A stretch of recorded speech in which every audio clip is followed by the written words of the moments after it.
Attention all freaks. We are now boarding for the flight to Planet E. Planet E. Planet E. Planet E. Planet E. All right, what's going on, everyone? I'm your host, P. Smalls. We are back for another episode of Between Two Turntables and a Microphone with the legendary DJ Mondo, who originally hails from Tampa, but now lives in Las Vegas with the famous and beautiful people. So what's up, man, dude?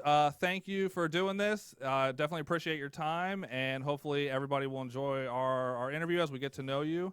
And so we'll just kind of, get right into it. And as myself, and I'm sure a lot of people, man, we just know you from, being in Tampa, Yes. So Yep. just kind of tell us how you got started in DJing and, what's your origin story? Like, how'd you get started and what got you into the music and things like that? It's funny you asked me this. I explained this the other day on a stream. The thing that got me most, or wondering what a DJ is, how they mix the music, how they turn the volume, all that kind of stuff. I was at a Little League baseball game. I was like 10, 11 years old, playing Little League. And these guys would drive by in their car with Jamponi tapes. I don't know if you ever heard of Jamponi. Oh, yeah. Yeah. Those, since like the early 80s, these guys made tapes. They sell them at the flea market, usually in like the ghetto areas, and stuff like that. Very underground music. So I was playing baseball and I hear these cars driving by with these booming and this guy talking on the microphone and everything. So that was the first thing, basically Jamponi tapes. My friends had them at school. I would like copy them. And I was like, how do they do this? And so I went to Radio Shack and got one of those generic Realtek or realistic mixers. And it all started from there. Nice. And so that was 80s? Yeah, that was probably like in 1987, 88. And were you living in Tampa then? That was in Venice, Florida. Okay. Just south of Sarasota. Okay. South of Tampa, yeah.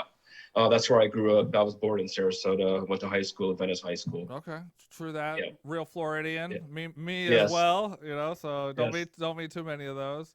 And so, okay, so when did you make your transition into Tampa and start getting into the scene up there?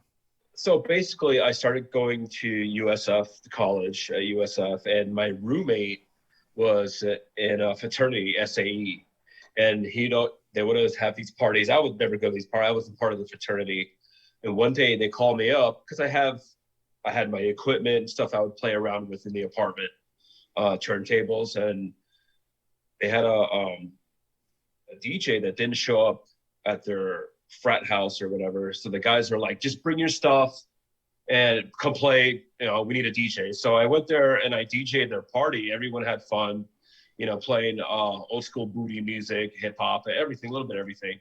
And then a couple of weeks later, they were having a party at a nightclub in Tampa. I think it was called Patrick's Beach Club near USF.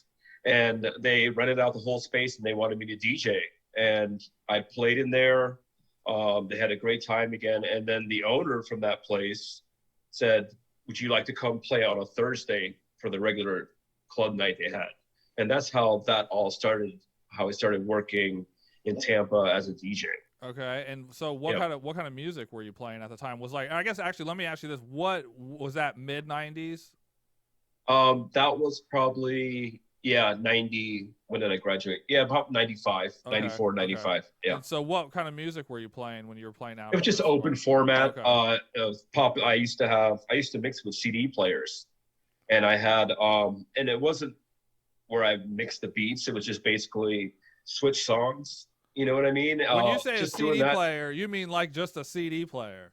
Like, those 5-disc CD changers that came with like the amplifier and the tape deck, and it had basically just that. Wow. Yeah. And you would just fade in between the songs or whatever? Yeah. Okay. That's interesting. Yeah. And then I knew once I was at a nightclub, I knew because I did have turntables, but I didn't have the music that they needed for these frat parties on turntables. Okay. You know what I mean? So I went out and got like the Jock Jam CDs and played all the kind of music like that. Very, top 40-ish, open format. Okay. And so at that point, were you like, I'm going pro DJ? So the same guys that were having parties, frat parties, went to Ybor City and at a club called Z Spot. It was a little bar across from what was that place? It was kind of catty corner to the Amphitheater. It was called the Z Spot, and when I went there, when I walked into the place, it had a very dark feel to it. I was like, this is more like house music, and I brought my records, which was break beats, vocals, and I basically started the night off playing that stuff, and people started coming in, enjoying it, and I never left that genre. I was playing breaks and freestyle music all night. I never got into the open format, the hip hop, and the same thing kind of happened there. The owner of that place, Greg Zalkin, he was like, "Hey man, great job. Would you like to come here work on a Saturday night?" And same thing happened there, where I just started playing. And he's like, "But I want you to play the same music you're playing now," which is at the time was freestyle music, break beats, all the vocals, all that older stuff. Nice. Okay. Yeah. And then, I mean, I guess this is going to lead into Amphitheater. Yeah. So basically, I was working at the Z Spot. We had a college night on Thursday, and I would work there on Saturday. And then they were just starting to build the outside, build the club from the inside, the rotating dance floor. And I walked into the building, just walk in, and there was a guy hammering stuff on the middle of the dance floor. And it was John Santura, the owner of the place. He was actually in there by himself working on the nightclub. And this is when he first had the nightclub with Joe Redner, when they first opened it with Joe Redner, John Santura's Amphitheater. And I gave him a promo disc. Actually, I gave him 5 promo discs. And he's like, where do you work? He's Z-Spot. You know, he's very owner, big. He has a very big personality, like, oh, I'm the owner, you know, blah, blah, blah. So I gave it to him, I left, and I never heard from him again. And then the manager that used to work at the Z Spot got a job at the Amphitheater when they first opened. And I would go in there, blah, blah. And then one night, Mike Nice from Mike and Charlie, he was working there on Fridays. I don't know what happened. He got sick or whatever. And then the manager called me and he's like, "Hey man, we need a DJ at the Amphitheater." I was like, "Oh my God, of course, you know, I'll go there." So I played there on a Friday and everything went well. And then the owner, same thing. He came up to me. He's like, "Would you like to come play here every Friday night?" You know, and I was like, "Sure, no problem." So I guess, I don't know what happened with Mike Nice. I never really talked about it with him. But I guess they let him go, you know. Obviously, you were his replacement. Yeah. So, and I remember seeing Mike Nice, you know, a few years later. He's like, "Yeah, you took my job from the Amphitheater on Fridays." I was like, "Oh, I don't know, man. You should have gotten sick." That's awesome, man. So I kind of want to spend some time on the Amphitheater because so I got to tell you that's how I know about you. I remember the first time I went to Amphitheater, I was like, "Whoa," I'm like, "What is this?" And the spinning dance floor, and then they had the cryo and all that stuff. So I guess what is the story with the dance floor? It's it's wood, right? It was a wood spinning. Like, what is that thing? It was almost like it was a big wooden 30-foot wide rotating dance floor, but it seemed like it was like on a tire. Like, because you could go on the side and you could almost start bouncing, you know, from side to side, because it didn't seem like it was on anything very sturdy. It would wobble, it was like you know. It was like a bad circus ride, and we didn't know. Yeah, and the more people that got on it, the more it started to slow down, and sometimes it would stop because there was too many people on there. Okay, you know? And so they had that thing running for the entire existence of Amphitheater? Yeah, pretty much that original building of the Amphitheater from the very time it opened. And I think what John Santura saw, he went to Orlando. What was that club? It was in an area that Mannequins in Orlando, and Mannequins had that rotating dance floor. Okay. So I think he got the idea from that, you know, when he wanted to open it up. Okay. Yeah. Did it have a name? The rotating dance floor? Did you have a name for it? No, not really. Okay. Brian Fink, he would just say the 30-foot rotating dance floor, and that's always what it was. Yeah.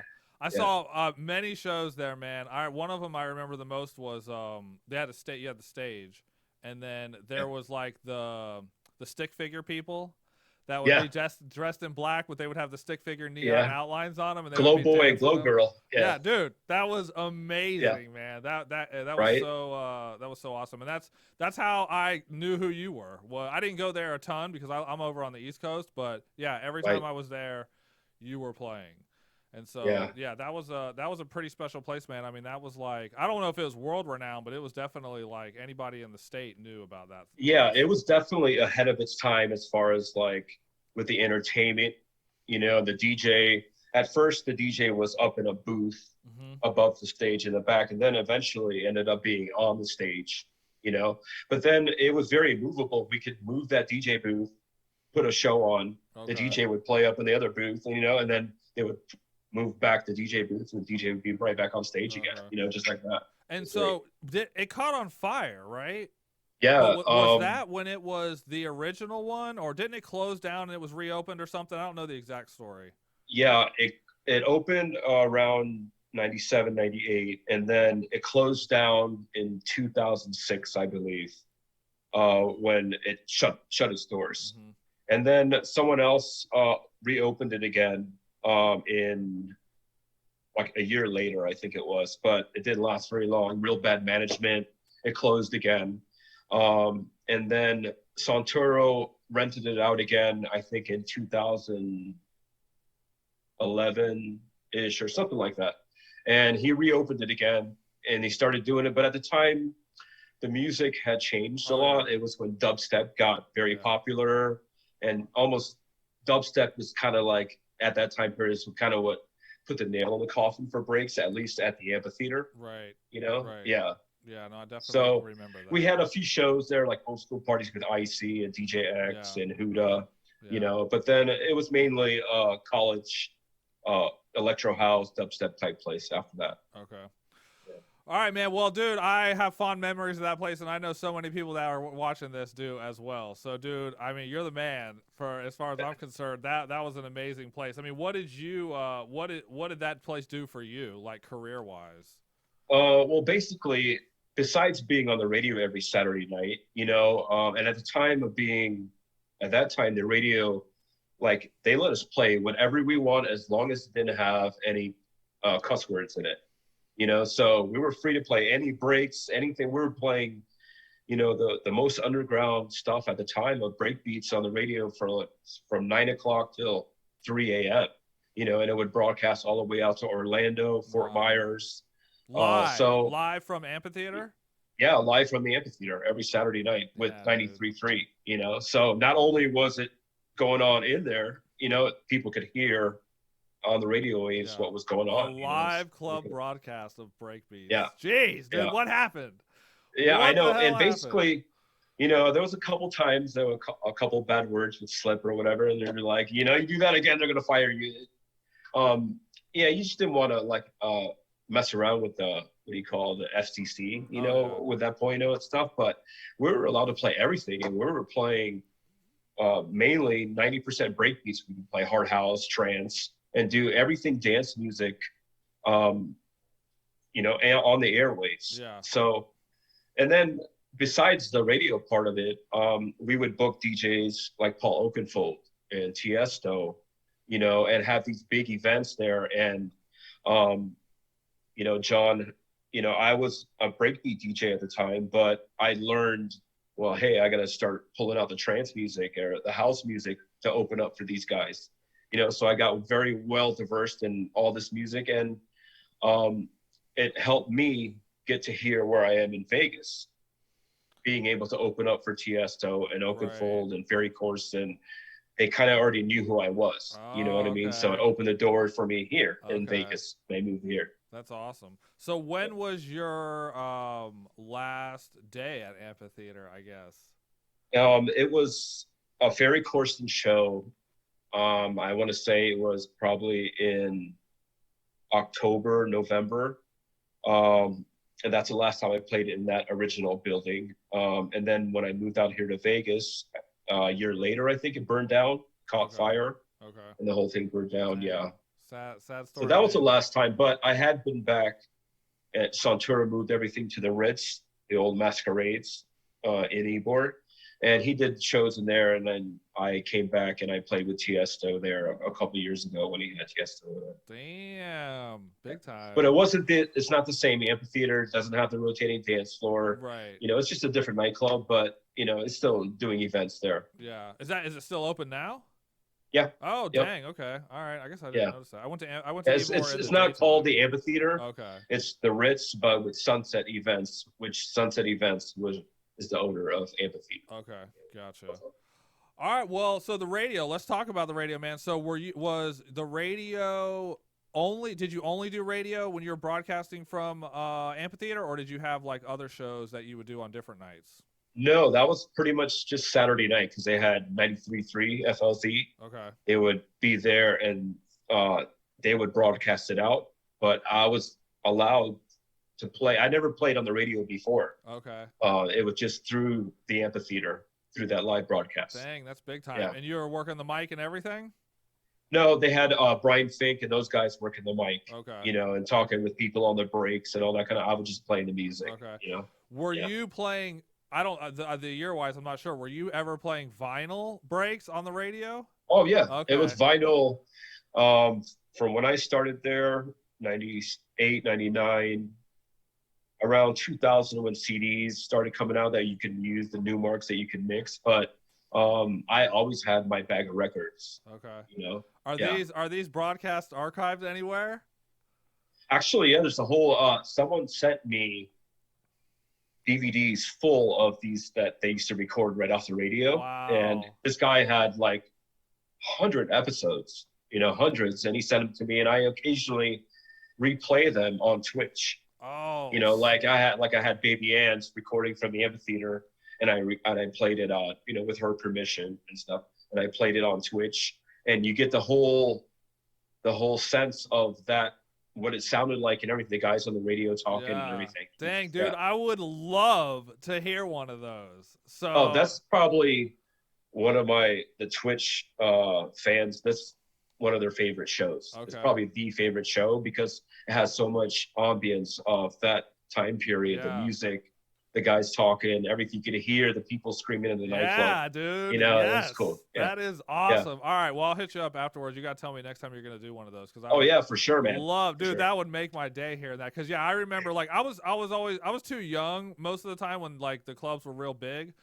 but I do remember hearing some broadcasts on the radio, and I'm just like, man, that sounds amazing. Yeah. You know? Yeah. So, yeah. So there was one person who recorded, and they recorded them. They sound amazing. Okay. Like they sound like they were recorded yesterday. And It was Nice. real good quality, everything. Is that radio station still in existence? Yeah. Okay. Yep. That's Yep. interesting. They do, I think, a live broadcast with Kid Leo, who used to work with me and open up at the Amphitheater at Shepherd's Beach Club in St. Pete. I think they still do it. They might not do it, but they still do live broadcasts every once in a while. But they tell the DJ, like their set list has to be approved. Oh, They right. can only play certain things now. Like there's just they don't do it like they did it before. Yeah, not as Yeah. much creativity. So the other thing that you're very well known for are the Tampa Breaks CD Oh, yeah. compilations. So what I think is there 5 volumes of that? Yeah, there's 5 volumes on actual discs, Okay. CDs that came out, and then when that started going away, I did 5 more. Yeah, it's volumes 1 through 10. I did 5 more damn. that you could download on Beatport. That's a Okay. whole mix. Did Yeah. not know that. All right, that's good Yeah. to know. Damn. Yeah, most people don't know that, No. and now that section of Beatport, I think they took it down, where you could buy or download the mixed CDs. I don't think they even have that anymore, but I still have the volumes and I give them out on Twitch and stuff like that. I didn't even know Beatport had a section for Yeah. mixes like that. Okay. Yeah, they had a section for a few years, but I don't know what happened to Okay. it. So how did that come to be? The Tampa Breaks collection. Oh, well, basically, I heard Orlando Breaks, Mixed CD Oh, by yeah. Rob E. Yeah. Right? And he had all the popular stuff that was playing in Orlando at the time. And I was Yeah. like, you know, there's so much stuff in Tampa. There's Tony Feline, there's Mike and Charles in surrounding areas, Sarasota. DJ Fix. So I was like, I'm gonna do Tampa Breaks, you know. So After Dark Mark, who was After Dark Records, the owner of After Dark Records, he's the one who put that out. He's like, yeah, man, get all the tracks you can. Most of them at the time were unreleased. You know, they didn't come out yet on record. So people really enjoyed these mixed compilations that I started doing, and I just kept doing them. You know, the 5 years after that, and all the way till 10 years after that. Dang. Yeah. So how many of them were recorded on vinyl? They're not on vinyl. They're on CDs. Oh no, I Tampa mean Breaks. the actual when you were doing the recording session. Were any of them the first? Okay. Yeah, the first three were vinyl. Not only vinyl, there were a mixture between CDs and vinyl. Okay. But like there was a couple tracks, for example, from DJ Fix that he just came out promo records. So they weren't on digital or anything. So you had to play it off the vinyl record to get it on there. Yeah, that's always like something I ask about when I talk to people is like, all right, how many cuts did you have to do to get that perfect mix that was good enough to put out on a CD? Honestly, there was the first couple. I mean, usually when you try to plan something out, at least for me, when you try to plan something out too much, it doesn't come out right. Right. You know, so I just kind of like did it, played through, and then I did another one, played it through, and did another one, and then I picked whichever one sounded the best from those 3 or 4 times that I did it that way. Yeah. All right. Yeah. Dude, some of these CDs that people have put out, I don't know if you looked on Discogs, but like yours, I'm not sure about because I didn't look on Discogs, but like some of the other ones, dude, they're charging just like crazy amounts of money for these old ass like, CDs. Like all those CDs from that time period that had exclusive music. Yeah, people like the Rick West CDs. Also, they're buying them for $40-$50. Right. You know, CD. That's yeah, crazy. It's crazy. I've seen the Baby Ann one, the Live in Las Vegas. You know, people want like $70 for that thing, and I'm like, it's a good mix, all right, but damn, I don't know about that. If you got a copy, dude, I'll buy it from you. Yeah, hold on. Because I've been looking for it. I'm like, dude, I don't know about paying $70 though. Even though I do have a CD player to play the stuff in. Albums here. Oh dang! Like, okay, here's a Tampa Breaks. Nice. You know, here's the one you're talking about. Yeah, dude, Club Raw or whatever it was. Yeah, Club Raw. Yeah. So Icy. I mean, all these Gumby. You got some money. You got some money right there. That's a book of money right Infinity. there. Yeah, I don't know. Dude, those Infinity CDs are so expensive. Like anytime I see one, it's over $100. I know, it's crazy, right? Yeah, that's crazy. Wild. So you said you did a total of 10. Were they all breaks? Well, and then they were all breaks. Yeah. One of them, I think it was the sixth or seventh one, that was done live at a nightclub. I don't remember where it was, but I recorded it live. And it's not perfect, but it was done live, and I put it out that way, you know? So, yeah. That's awesome, man. All right, I'm going to have to check on Discogs and see if I got a little treasure trove somewhere laying around here. All right, so man, let's move on to producing some music. So this is like funny for me, like I'm kind of like the younger part of the breaks generation, and so like some of the stuff I don't know because I just wasn't old enough to know at the time when the music was released. Right. I didn't know you were Goodfellas until really, you didn't know until when you and me were talking on Twitch about I was trying to get some records from you. I bought that DJ Icy record from you. I can't remember what it was now, but you were telling me that you were part of Goodfellas. I was like, holy shit. Did not know that, had no idea. I actually didn't even know who Goodfellas was. So let's kind of talk about that, man. Like, how did that come to be, and like, what was your experience, being in that group or duo? Yeah, well, basically, I had already done a few records with Jeff Retro from Orlando, and we did a couple of records on my label, which is Formula One Records, and then After Dark Records. Mark again came up to me. He's like, "Why don't you and Fix do a track together?" I'm like, sure, that'd be great. So we got in the studio. The first one that we did was called "Addicted to Music," and it was, I think, the second or third release that came out on After Dark Records. Oh damn! And then we decided. I think honestly, we decided to call us the Goodfellas because at the time we were watching the movie. In the studio, going in and out, we're watching the movie. We're like, "Oh, let's just call it Goodfellas." Yeah. It just randomly like that. Yeah. And so I have "Baby Make a Sound," That Oh was yes. that dude. That first of all, that I mean, that's an expensive record now too. I mean, it's a great, great track, and that's that's all I knew. I was like, Goodfellas. All right, baby, make a sound, cool. Never looked into who Yeah. it was, so that was a surprise. So, how many tracks did you guys put out? I think, let me see. I have them all here. Total of Goodfellas records. I think it was 8 of them. Okay. So a track on each side, and then we did a couple remixes for AGK and Deuce. Yeah. That came out on Worked Records. Baby Make a Sound was an original AGK and Deuce track that we remixed. Yeah, it was, wasn't Yeah. it? Yeah. Yeah. So I would say it was about maybe 10 vinyl records total, probably 20 tracks. Okay. And like, what was like the last year of a release you guys did? I want to say it was probably around 2007 or 2008. Okay. Yeah. Yeah. When the break started to change. Yes. Yeah, totally. man. Yeah. I talked to a couple different people about that, and I was like, dude, that time period when it started to go more new school, I was like, that kind of like I lost my love for it at that time, dude. And I think that's a lot of break DJs fall into that trap. They get into it with the simple stuff, the stuff that everyone likes, the vocal stuff. You know what I mean? It's not very complicated, but they seem to like fall in this trap to where they have to do some intelligent or new school breaks or something that sounds scary as opposed to fun. Right. You know what I mean? Yeah. And that was kind of like, this one started to go down a little bit with breakbeats. That's a good way to put it. Yeah. Breakbeats are like fun, funky, like light, like it's it's more like a good party. And I guess some of the UK stuff is like you're watching a scary movie. So. Yeah, totally. And it's like, it's just a total different mood. It's good tracks. Yeah. You know what I mean? But some people just want to have party, have drinks, and have fun. Yeah. A lot of people don't want to be schooled on some intelligent music. Right. You know what I mean? Right. Yeah. Absolutely.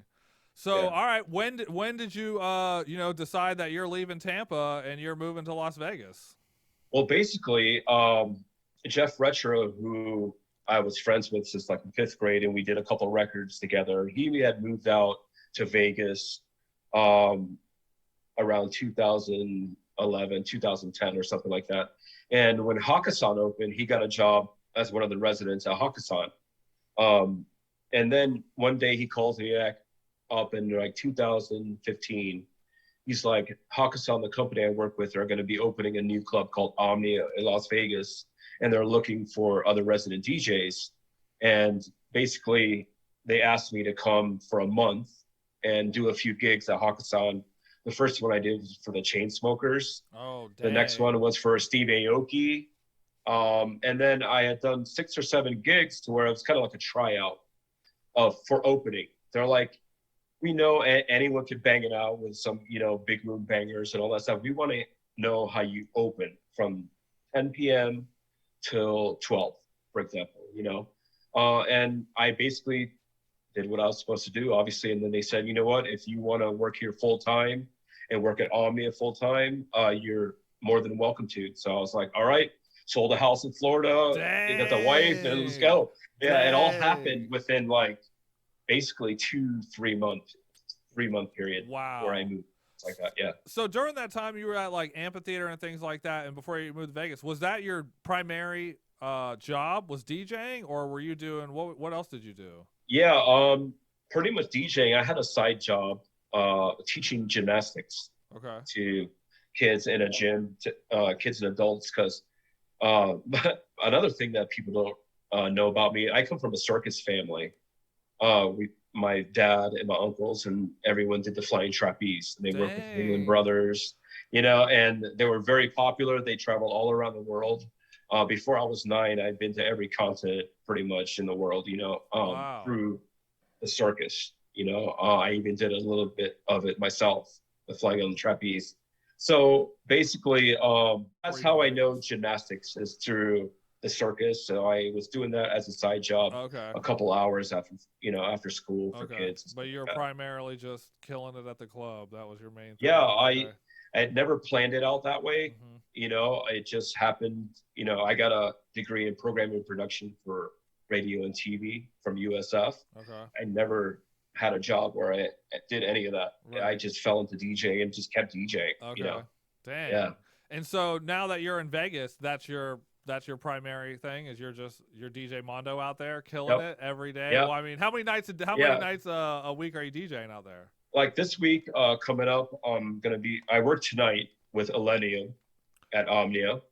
And then next week I work Tuesday, Thursday, Friday, Saturday.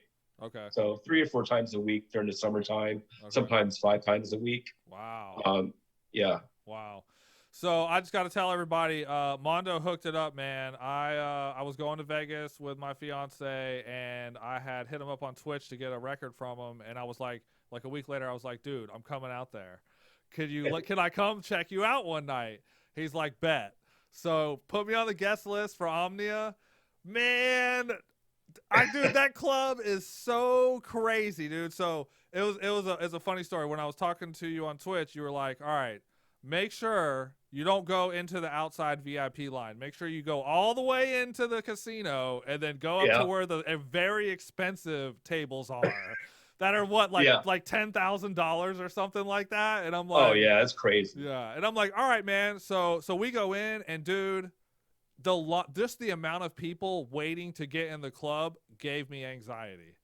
There was hundreds, possibly 1,000 people in the lobby of Caesar's Palace waiting to get into the club. And that VIP line goes out the doors and then onto the sidewalk of Caesar's Palace all the way outside. It's crazy. Yeah, it was nuts. So I'm just like, all right, obviously I'm not up there with these people who are buying these expensive ass tables, but we're going up here anyways to find out what the deal is. So we talked to, I forget what one of the guys' names was.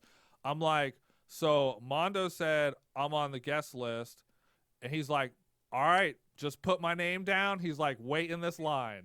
And then they just herd people in like cattle. You know, you got to go through the metal detectors. They do that. And they're actually, for how many people were out there, and I told my fiance this, I'm like, this is a very organized entryway. I'm like, it seemed like it when you're just looking at it from afar, but once you get in just there, amount of people. Dude, it's like they have a very good system down to get people in there quickly, get them through the metal detectors, and then just get your ass in the club. Honestly, when I opened the nightclub, we opened at 10 o'clock, and there's all these people out there. They get enough people in by 10 minutes, 15 minutes into my set. The entire dance floor is already full. Oh yeah, it's crazy. Yeah, dude. So when we went in there, like, my fiance has never been to a techno club before. Oh wow. So I was like, this is going to be something special for you. And I've never been to like a mega club like that. And so we go inside, dude, and I'm just like, it blew my mind. Like the pit, I always call it the pit, the dance floor, completely smashed with people. Like, you can't even get in there. And so we do like a lap, and we do, but the thing is, what happens is, as you're just walking around, hundreds of people are still pouring in, right? Yeah, man. Yeah. So I saw you just from afar, and you were playing, and then so we went outside on the terrace, chilled out there for a little while. And that's very nice up there. Yeah, it was cool. It's a cool view. You know, the weather was good, all that stuff. Walked back inside, and then, dude, it was so packed. I'm like, let's try to go to the dance floor. Just real quick, you need the experience of being in the dance floor, because the chandelier drops down. If you have never seen Club Omnia, look it up online. The pictures are incredible. And if you go to Vegas, whatever you got to do to get in, it's worth it. I'm like, let's go down to the pit. We'll try to get in.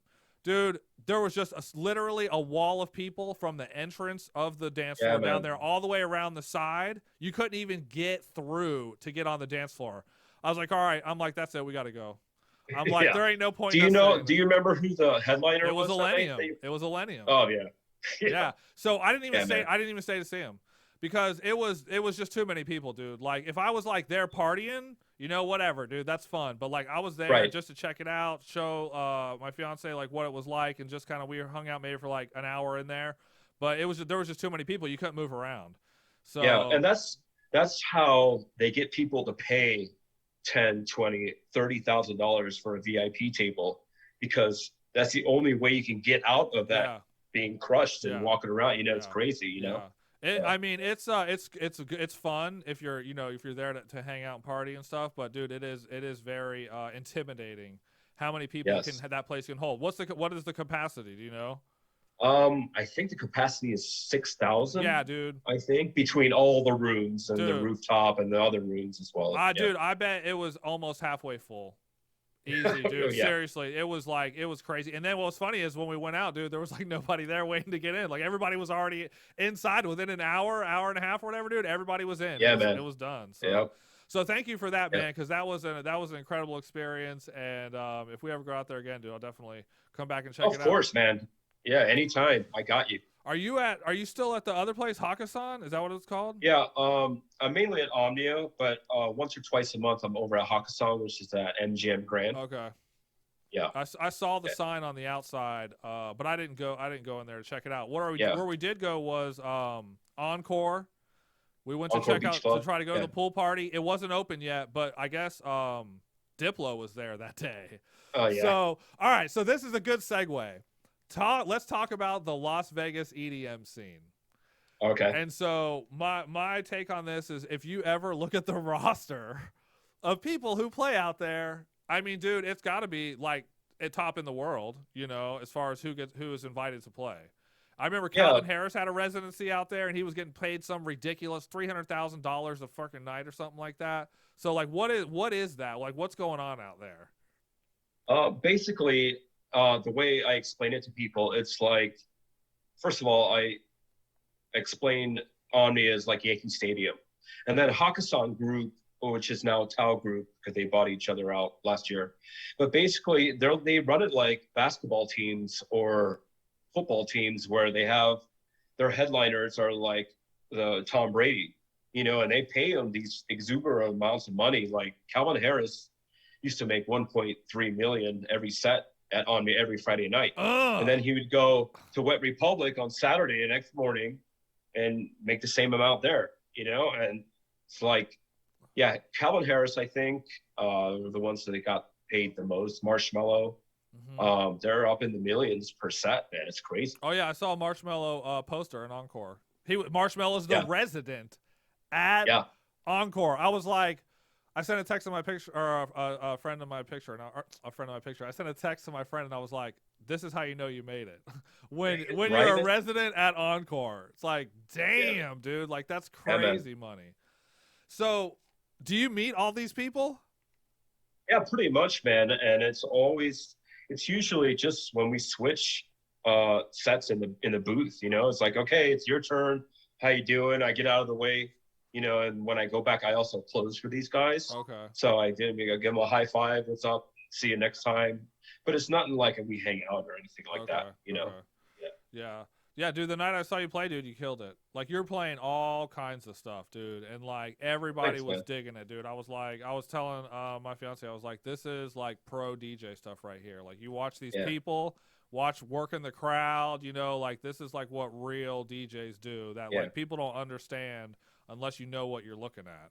Yeah, and every night's different, you know, just because Friday night was what I played, this and that, it's going to be different the next night, you know, depending on the headliner, depending on if there's a concert going on somewhere in Vegas of, you know, of whatever genre, of Kiss or Cher or something. You mix those things in because you know those people are there, right? You know, so every night's different, right? Yeah. And so, what other clubs have you played at out there, or was it just Hakkasan and Omnia? Yeah, Omnia, Hakkasan, Wet Republic, which is also MGM with the pool party. I'm a resident there as well. Marquee, which is a famous club in Vegas. I played there for the first time last month. Okay. You know, Jewel nightclub, which is at Aria. Okay. And I think that's about it. Yes. And what's the pecking order out there, to say it like bluntly, you know, when you're in like a small like local scene, it's like big egos, you know, like what is the actual like DJ scene? Because I know there's a bunch of like, do you know Booza? Is he still out there? Yeah. Okay, so I don't know him well, but I mean, like we were DJing at the same time around here locally, because he's from Port St. Lucie, where I was DJing at, and so like the scene around in a local area is like, you know, like I said, big egos, you know, like people are throwing their own parties, like, but it's kind of like a community. But is there that kind of thing out there, or is it kind of like so isolated because you're just playing these big shows and like nobody really sees each other like outside of the That's shows. pretty much more what it is. Okay. Like everybody's busy doing their thing, you know, and sometimes when you work 3 or 4 times a week and you're closing at 5 a.m. or sometimes even later, you don't want to go out on your night off, you know? So everybody's just basically working and then going back home pretty much. Yeah. Are there like underground parties there, or is it mostly just these blowouts? There are, but like I said, I don't get to go to them too much. Right. Like DJ 38 was here 6-7 months ago, and that for a breaks party, you know. But something like that, a breaks party is like in a small bar or something very localized, you know, because like people have no idea what breakbeats is. Right. Here. Right. You know what I mean? Like I'll mix in a 1 or 2 tracks, and they're like, cool. You know, that was pretty cool, but they have no idea what it is. If I say that's DJ Ice, and they're like, who? Right. You know, yeah, it's just different. Absolutely. Yeah. So, I mean, that's a good segue, man. So one thing that I always want to talk about with people who have been in the scene for a while is like what their view on the scene now is, and like what were the elements that transitioned it to where it is right now. And by right now, you just said it. Dude, nobody knows what breaks is unless you're in breaks. Yeah. You know? So, yeah. And basically the state of breaks is it's underground. It's the genre that's still true underground, where house music used to be underground, you know, big room, dubstep, all used to be underground, but that's very mainstream now. Trap and all that kind of stuff of electronic break beats, you could definitely say is underground. That's a good way to put it. I never really thought of it like that, but you're 100% right. And I think it's underground to the point where it's hard to discover the music by people who are not already involved in it. Right. Yeah. It's kind of like I said, yeah, I could play break beats or something, and they don't know. I mix it in. They don't know what it is, but like the people who know what it is, like you or people who have come from that area, Florida or the Southeast, that know about it, it's almost like, it's hard to say. It's almost like you either like it or you have no idea what it is. Right. Yeah. You know what I mean? But like the ones that get introduced to it, especially through Twitch, I have a lot of friends here in Vegas that never heard about it. And they've heard me play it on Twitch. They're like, that's some cool shit right there, you know? And they're like, what is that? Yeah. You know, they like it, but there's not enough artists, there's not enough volume of stuff coming out, you know, to where it could infiltrate big areas that they've never heard of it before. You know what I mean? Yeah, it's not like breaking out into the mainstream, you know? Yeah, like, I think it would have to take like a Tiesto or a Skrillex or something to say, this is the breakbeat track, this, you know what I mean, and play it and it gets popular. Right. Then maybe something could happen, but until then that happens, I don't think, you know, it'll be very widely known. Right. You know? Yeah. No, I feel the same way. I heard somebody talk about drum and bass like that, because, you know, drum and bass, I don't know, does anybody play drum and bass out there? Alani will play a track or two. Okay. You know, it'll mix it in or something, but it's the same thing, and no one's they mix it in a way, or they can't really tell the difference. Right. If like a normal person can't tell the difference, a DJ might tell the difference, but most people don't know the difference of the straight beat as opposed to boom, boom. Right. You know? Yeah, no, absolutely. And the person I was listening to who was talking about the drum and bass thing, they were like, you know, one of the elements, or one of the things that happened that allowed drum and bass to break out into the mainstream was that you had some drum and bass producers who were basically making a mainstream track, you know, that was like drum and bass. And so then it got picked up by the radio, and it was just enough of like pop elements with drum and bass to where people could get into it, you know? And so that, I think it has to be something that people can familiarize themselves with. They're like, oh, I kind of know what that is, and they hear the difference in the musical background of it, you know? And then like it's kind of like breaking, you know, because it like underground, literally underground, right? It's like, so you're breaking through the surface with this track to the mainstream, to the sunlight, basically, so that they can follow the tunnel back down to find out where all the rest of this music is. You know, it's like it's like Mario, dude, when he jumps down the pipe and he comes out under the ground, dude. It's like that. You gotta have a track. It's a whole other world. It's a whole other world, dude. You gotta have a track that breaks out like that. And it's that hasn't. I don't really think that's happened recently. It used to happen. You know, like back when you were playing at Amphitheater, like Eric DJ X, like he had tracks that went out that were played. That were Use Your Love. That went out mainstream. So, but yeah, man, I just like to get people's views on what the scene is, and what's going on with it right now, and it's pretty much exactly like what you said. That's what I think about it. And the breaks being underground, I'm fine with it. I still like breaks, but as soon as something crosses over, then people start to hate on it. It's sold out. I don't like it anymore. So good that it's underground. Enjoy it. Yeah. The thing that I see with it, man, is that underground is cool, but the problem is that we're all getting long in the tooth. You know what I'm saying? Yeah, dude? totally. Yeah. And so it's like, what does that mean? Like if it just keeps going this way, it's like then we're all just gonna be 60 years old. Going to raves that have no air conditioner. Right. You know what I'm saying? Right?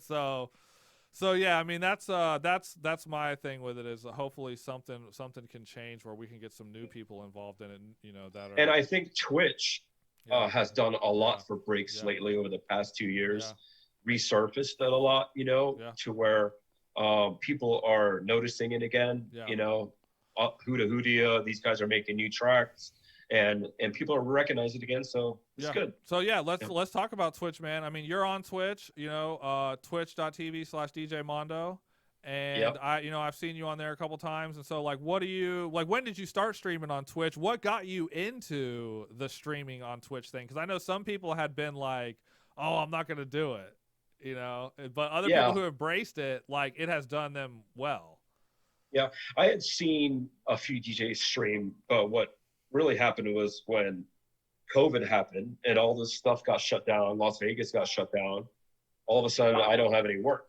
You know what I mean? Yeah. So it was people like Chris Craze, Paul Santana. We all knew each other. We're like, what can we do to make a few bucks and DJ, And the first time I did any stream at all, I had this laptop and all you could see was my feet like this, the way it was set up in my room. And I had these records. I had an old CDJ 400 Pioneer, little old mixer, 15 years old. And I just started picking records out and on Facebook, did a Facebook Live. So I was like, okay, there's something here. I had no idea. I never streamed anything in my life before. Chris Craze helped me out a lot in getting things started and like what I need and what I need to do, Yeah. Shout out to Chris Craze. I haven't actually talked to him directly, but indirectly I've worked with him through the GBF shows. Okay, he was helping with that. Yeah, he's cool dude. His streams are funny.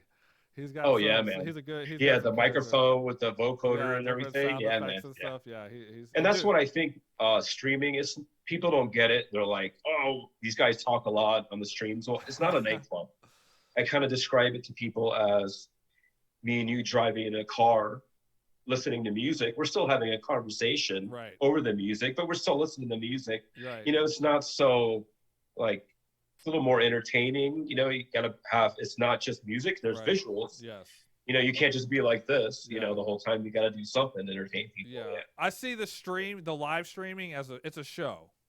You're putting on a show. And so I've had the same feedback from people who listen to my stream about the talking, because I do I don't do a lot of talking, but I do a pretty good amount of talking on my stream. But then when I have other people play, I don't talk. I don't talk over there. Right. I actually have started renaming my streams "Talking Over the Drop," because I'm talking over the drop. I don't care. It's my personality. So it's like, but like you said, it's like a conversation that you're having with people in the chat and things like that. So I get that feedback all the time. Do people leaving me comments and stuff on YouTube about and I'll tell you what, man, I talk way too much, but people like it, and for me, Twitch really brought out a different part of me that I didn't know. I'm a very reserved person. I'm a very shy person. I don't talk much to people, when I'm working in a nightclub. But Twitch somehow got me talking on a mic Yeah. more than even I like, you know. But people enjoy it. They're asking me questions. I Yeah. have to talk. You know, I want to make everyone feel like they're part of the fun. Yeah. You know what I mean? I speak to everybody that comes in there. I like how you said it, man. It's like a conversation. It's like you're having a conversation with people while you're playing the music. And that's really what it is, because they're talking to you, you're talking back to them, you're playing some music, y'all are hanging out, you know. That's pretty, it's like you're hanging out, dude. It's like you're hanging out at like a house party or something. So yeah, I like that. And they want to know, you know, not just hear the music, they want to know something personal about you or about the record you're playing or something, you know. And I have this dialogue with people, you know, and everyone seems to enjoy it, you know? Yeah, now they're going to be asking you about your gymnastic days. Yeah, probably. Hey, and bring it on. I have more stuff to talk about. Yeah, no, that's awesome. Have you been to the Cirque du Soleil shows out there? I don't even know that's how you say it, but yeah, they're great. And that Cirque du Soleil shows is kind of like the future of circus. You know, it's not like the 3 rings with the animals running around, elephants anymore. It's very artistic. Yeah, a lot of lighting, a lot of music, surround sound. It's very cool. Yeah, really I've seen Mystere. I think it was Mystere or Mystique. I forget which one was that. That's the original one. Oh, is it? Oh, I didn't know that. That's the one with the giant baby. That's the original, the first Cirque du Soleil in Las Vegas, and that's the more traditional looking, with the trapeze acts and all the acrobats and everything. Yeah. But yeah, that's the original one. But they're all great. Like the Michael Jackson, the Beatles one is amazing. The Beatles one is one we went to and we were out there. Yeah, and it was that's good, one of my man. favorites. It's like, dude, I know if I brought my dad to that, he'd fucking cry, because he was such a big Beatles fan, you know. But don't go to the gift store, dude. It's so expensive. You want to buy a fridge? Vegas is expensive as a whole. Yeah, $25 fridge magnet. So you know, $50 for a shot. Yeah. That dude, Vegas is it's ridiculous. Oh, you know what? Yeah. What's up with that Roadway Inn that's on the Strip? You ever seen that hotel? It's like right in between like 2 casinos or something like that. Maybe it's called the Travel Lodge Inn. Maybe there's so much stuff, and to tell you the truth, man, when I go to work, I don't go through the Strip. I go like back areas, so I avoid traffic. So really, like, it stuff pops up new every day, you know. So this is most of the time, I'm like, oh, really? I need to go check that out. This is an old piece of shit hotel. It has like a reputation. I thought maybe you just knew about it. It's like probably the shittiest hotel on the Strip. It's a motel, actually. It's a 2-story motel that's in between 2 casinos, but it's like it's probably, I think it might even be across from the Cosmopolitan. It's got to be one of the best locations on the Strip, but it's the shittiest hotel out there. So I thought maybe someone's stubbornly keeping that thing. Yeah, there, dude, right? they're like, I'm holding out. Yeah. We ain't selling. Hell yeah. So, but yeah, dude. So the streaming, man, it definitely. I'm in 100% agreement with you. It definitely has. I called it kind of like a revival of the breaks culture online. You know, totally. It definitely like brought it back with people getting involved and just hearing the music again. And that's what a lot of people tell me in the chat is like, you know, there's just memories. Yeah. There's not one stream that goes by where somebody does not say, oh, I remember being at Zen Fest, or I remember being at Amphitheater, dude, or I remember being at whatever. You know, it happens all the time.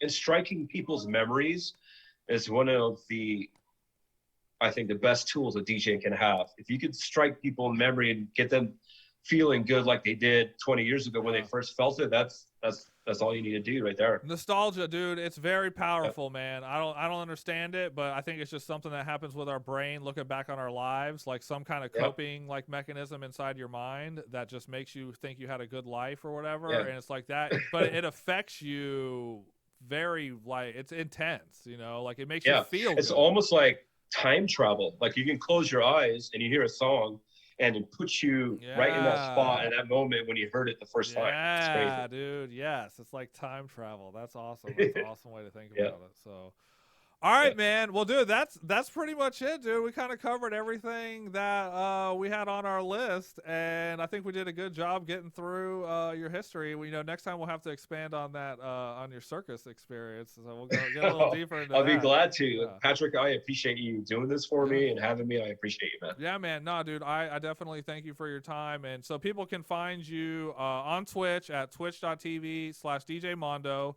You also have a Yep. website. I don't know what the URL is though. What's the URL for that? It's djmondomusic.com. Okay, and then you're on Yeah. Instagram and Facebook and all that stuff. Yeah, on IG it's DJ Mondo Vegas, and Facebook DJ Mondo. Okay, Yep. awesome. And so, do you have a standard streaming schedule? Pretty much not. It's hard now that I work so much in nightclubs. Usually in the winter time it slows down. I have more of a schedule, but right now it's pretty much Tuesday and Sunday Okay. that I play. Yeah. All right, cool. Tuesday is usually 10 p.m. Eastern, and Sundays it varies with Kaleidoscope Music on their Sunday sessions. Oh yeah, Kaleidoscope. Okay, yeah, and so that's happening today. Which is this right now. Yeah, that's what this is right now. And also, are you still selling records? Oh yeah, man. Okay. I just had a stream last month where I brought the record shop back out, and I sold maybe like 10 or 15 records. I just have so many, man, carrying these crates around. I have like 15, 20 crates. It's like, Yeah. it's not like I'm selling, I'm still burning everything, digitizing it. Right. I keep the artwork from the record as well, attach it to the digital file, Right. and then I sell it. Yeah, it's tough moving those crates around through life. Yeah, dude, it's like dragging around dead bodies. And it was tough. Like when I was like, okay, if I'm gonna do this, you either got to sell them and just keep selling them, but you can't I don't want to sell these. It's like the first one was the hardest one. When I sold my first record for the first time for my collection, when I moved to Vegas, I was moving out of my house in Florida, in Tampa. And one of my friends came over. He's like, oh, he's like, I would love to have that record. And he gave me $20 for it. But still, selling that first record was the hardest thing to do. Yeah. It's like your babies. Yeah. But then each one after that gets a little easier because you've already done it. Yeah. So if anybody needs records, hit them up. I bought one from them. I haven't got any more, but that one I forget what DJ Icy one it was. I can't even remember now. But yeah, dude, good condition. Oh yeah. On all the records I have, I mean, I kept them nice with the groove glide, everything. Yeah. Before I moved out here, I had them actually, when I moved out of my house in Tampa, I put them in an air conditioned storage. Okay. And then I had them shipped all the way over here. Dang. So yeah, I care like these, like my babies. Yeah, do get attached to them, dude. I couldn't even fathom selling any of my records at this point. So yeah. Man. All right, man. Well, dude, it was a very good time. It was a pleasure learning more about you, man. So everybody, you can check out the full interview. We'll be releasing it on YouTube probably this coming week. And hope you guys enjoyed the show. Mondo, dude, thank you, man. I definitely appreciate it. And we'll see you soon. All right, man. Thank you. All right. Wait, before you cut it off. Yes, sir. I just want to say big what's up to Huda Hoodia, Kaleidoscope Records, just Rob for doing Sundays every Sunday. And I just want to say one more thing to the Twitch mob out there. Get your hands up, goddammit. All right, man. Thanks, dude.